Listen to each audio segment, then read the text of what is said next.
Si mama ko, ayun o, bumibili. Bibili daw siya ng ano, ng tahong. Binibidyo ko yan kasi tahong na naman ang binibili. Mukha ng tahong oh. Si tahong. Oy, Mau, tigil-tigilan mo yung tahong na yan. Wag yan. Wag yung tahong na yan.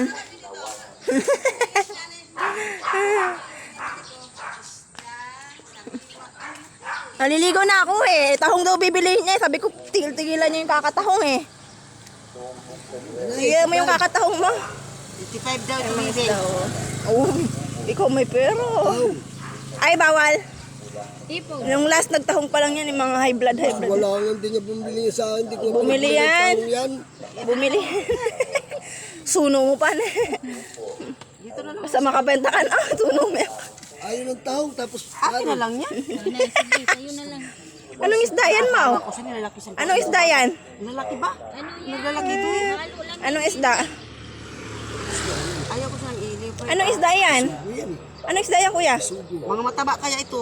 Sabi mo? Si Papang mo, si Papang mo. Sabi mo? Malalaki dito ang kuha. Oo.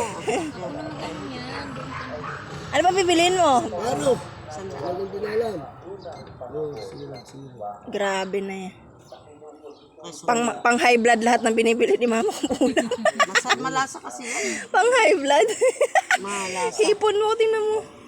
Wow, nagano ata yung improbata yung kiluhan mo, kuya. Ngayon ko lang nakita.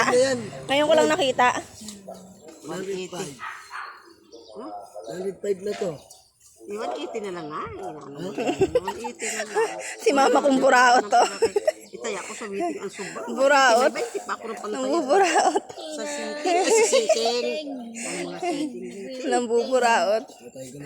Ako nang maliligo na nga. Iwanan ko na sila.